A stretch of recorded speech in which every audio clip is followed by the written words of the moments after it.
Dans quelques jours auront lieu les élections européennes, renouvellement du Parlement européen sur fond de montée de l'extrême droite en Europe, l'occasion de s'interroger justement sur ces idéologies qui font parfois leur retour ou leur réapparition au sein de l'Europe. Je reçois ce soir le professeur Shmuel Trigano, bonsoir. Bonsoir. Vous êtes universitaire, professeur à l'université Paris 10 Nanterre, spécialisé justement dans ce thème de l'antisémitisme, mais également auteur de ce livre, La nouvelle idéologie dominante, que je montre ici à la caméra, et qui est publié aux éditions Hermann, collection Philosophie. Alors, est-ce que vous avez l'impression, d'abord, de quelle idéologie s'agit-il quand vous parlez d'une idéologie dominante aujourd'hui? Est-ce que c'est une idéologie politique ?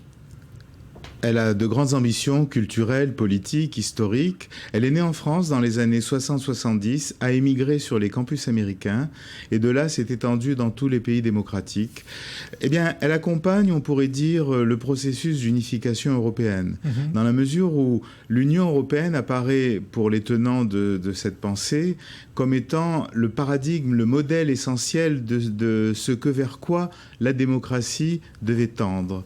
Et en fait, une de ces cibles les plus importantes, et je crois que c'est tout à fait en rapport avec la situation contemporaine, c'est l'État-nation. C'est la nation, c'est l'identité nationale. On pourrait dire plus largement, c'est le sujet de l'Occident qu'il s'agit, selon le terme de Derrida, de déconstruire justement pour l'ouvrir vers d'autres cette dimensions. Cette supranationalité qu'est l'Europe, c'est ça? On abandonne notre État-nation pour prendre cette appartenance européenne. Car l'État-nation apparaît comme étant la quintessence du fascisme, du totalitarisme. Et pourtant, aujourd'hui, on voit bien que les peuples s'apprêtent sans doute là à rejeter cette idée-là, puisque ce sont des partis d'extrême droite qui vont faire une entrée fracassante au Parlement européen et que certains se demandent s'il ne faut pas sortir de cette Europe telle qu'elle est aujourd'hui. Exactement. Parce qu'en fait, il se produit un phénomène paradoxal, dialectique. L'unification européenne est en train de produire des nationalismes et, je pense, hélas, des guerres identitaires. Ouais. Dans la mesure où, si vous voulez, la citoyenneté n'est plus adossée à la nationalité, puisqu'en fait, il n'y a plus de frontières et qu'il y a un pouvoir qui a une ambition supranationale, ce qui crée un déséquilibre dans les identités existantes de l'Europe, qui est un vieux continent avec des pays à la personnalité, à l'identité très forte.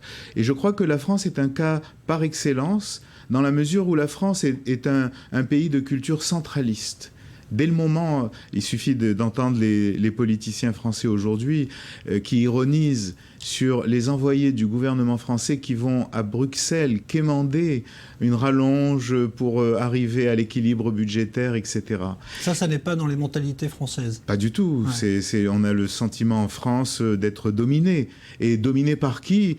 Le modèle, la référence absolue, c'est l'Allemagne, de toutes parts, avec envie, jalousie, concurrence, etc. Mais aujourd'hui, censé être égoïste, c'est-à-dire défendant un euro fort, alors que l'euro fort conduit toutes sortes de pays à la faillite économique et financière. Ouais, et quand on voit tous ces partis d'extrême droite, comme en Grèce, en Hongrie, qui aujourd'hui sont susceptibles de ramener bon nombre de suffrages à eux, c'est le résultat pour vous de cette idée dominante de l'Europe, ou il y a d'autres facteurs qui interviennent? Alors, en France, il y a un autre facteur. Parce qu'en France, le Front National est devenu la poutre maîtresse du système politique. Je dois dire, c'est un héritage du deuxième François Mitterrand, de la deuxième législature. Lorsque Mitterrand a opté pour la stratégie du front antifasciste, c'est-à-dire, en fait, on pourrait dire que Mitterrand a créé de toutes pièces le phénomène Le Pen, qui au départ n'était pas grand-chose, dans la mesure où il voulait rameuter autour du Parti socialiste l'ensemble des forces républicaines et faire éclater, en quelque sorte, la droite classique, prise en tenaille avec le phénomène Le Pen. Et en fait, toute la vie française s'est organisée autour de ce choix entre le fascisme, l'extrême droite et le parti au pouvoir. Et je crois que la politique politicienne a joué les apprentis sorciers. Et qu'effectivement, le Front National s'est développé de plus en plus, d'autant plus que Marine Le Pen lui donnait une impulsion plutôt gentille, si l'on peut dire. Ouais. Sauf que, si vous voulez, tous les partis sont obligés de se déterminer aujourd'hui par rapport au Front National, mais surtout, le Front National est peut-être le seul parti qui tente de surfer sur la crise de l'Europe auprès des électeurs français. Parce qu'en fait, l'Union européenne, par sa monnaie, par sa politique, etc., apparaît comme étant la cause essentielle de ce que d'aucuns appellent un déclin, le déclin français.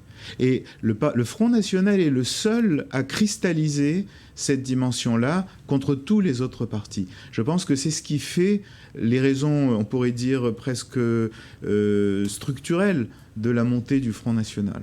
Et là-dessus vient se greffer un antisémitisme en Europe aujourd'hui. En tout cas, c'est un sentiment qui ressort. Il y a des sondages qui sont réalisés. On voit que dans des pays comme la France, le sentiment est très fortement ressenti par les Juifs français. On a vu cette semaine en Espagne, à l'occasion d'un match de basket où une équipe israélienne a battu une équipe espagnole, un flot de tweets antisémites qui se sont déversés sur les réseaux sociaux. Est-ce que cet antisémitisme-là est forcément lié à cette montée d'extrême droite? Pourquoi d'abord est-ce qu'il y aurait de nouveau un antisémitisme en Europe? Il faudrait rajouter l'extrême gauche et il faudrait rajouter l'activisme islamiste. Parce qu'en fait, il y a, si vous voulez, comme à la fin du 19e siècle, l'antisémitisme, c'est ce qui réunit aujourd'hui l'extrême gauche et l'extrême droite, mais avec une dimension nouvelle qui est justement la dimension de certains milieux de l'islam. Et en fait, c'est plus qu'un sentiment. Ça fait 14 ans que la crise existe. On appelait ça le nouvel antisémitisme, parce que c'était quelque chose d'assez différent de l'antisémitisme classique.